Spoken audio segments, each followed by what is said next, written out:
Hola! If you have clicked on this video, then I suppose you are interested in booking a Spanish conversation session with myself one-on-one to practice your Spanish speaking skills.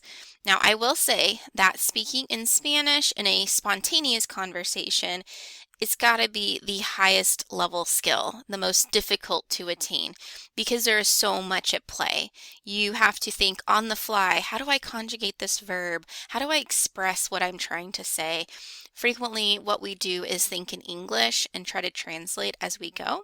We want to move past that point. We want to move to the point of thinking in Spanish. And this doesn't happen automatically. It does happen as a result of lots of practice.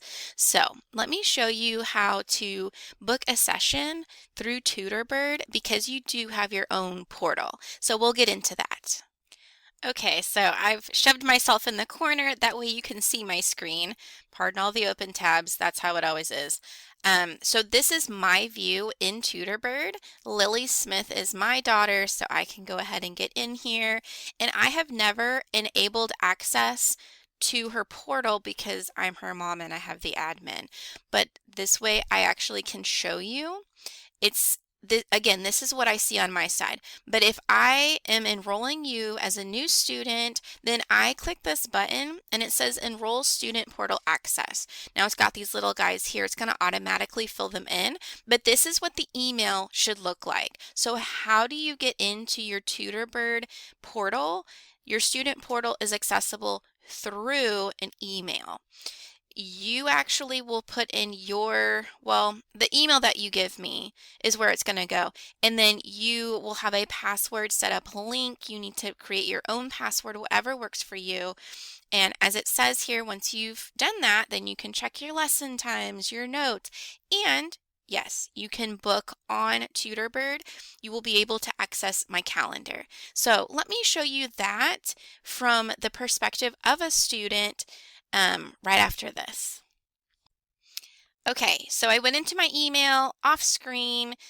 I have enabled Lily. She went in, she updated her password. That was really me. But this has changed now. So it says enabled. Now this is my view and I can view her portal as a student so I can see what she sees. And that's why we're here. We'll do that in a second. But you can also see that not only on my end can I enable her student portal, but this is where I get to say, hey, you're allowed to register for a lesson, cancel a lesson, all of this through your student portal. So of course I will do the same for you. So let's go ahead and get into Lily's student portal and see what she can see. It says, welcome back, Lily. It's got super helpful stuff.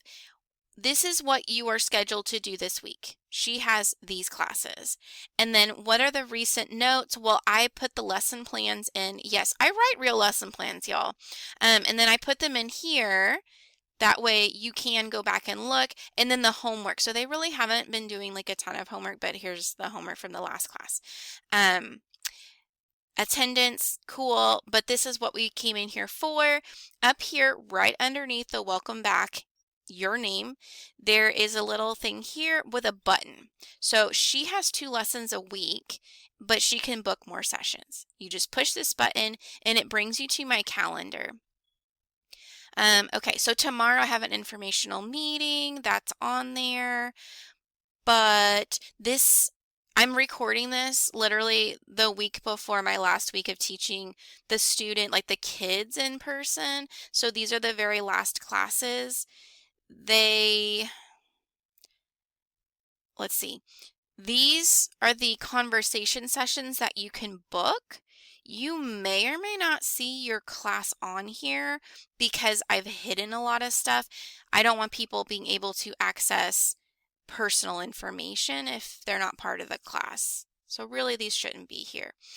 But whenever you get on here, what you're looking for is conversation session. It will tell you, let me go back up here, because here, if you know that Thursdays are a good night for you, you can just scroll down and see, okay, Mrs. Smith, Senora Smith, or Roche, if you're an adult, has some availability maybe I can do a 5 p.m. to 5:30 conversation session. I see it's at the North Richland Hills Library. If I click on it, okay, 0 spots taken out of 1. This is an option. Nobody has booked this one yet. If I want to book this one, this works in my schedule, then I will click the Book Now button, and now it is complete. So I can either click Done to get out of here, or I can go back to my schedule. What am I doing? These are Lily's classes. Okay, we missed that one. So this is for May. Now really Lily is me. She's got a little party at the end of the year here. Okay, but here it is. So now she sees, or you see from your portal, right? Your name is now here. The 1 out of 1, only one person can book this, and now that's Lily.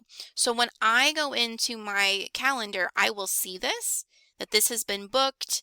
It will have your name here, and I will know to be there, obviously, to have a conversation with you in Spanish. So it's that easy. There's really not much more to say about it besides good luck. I hope you can get one.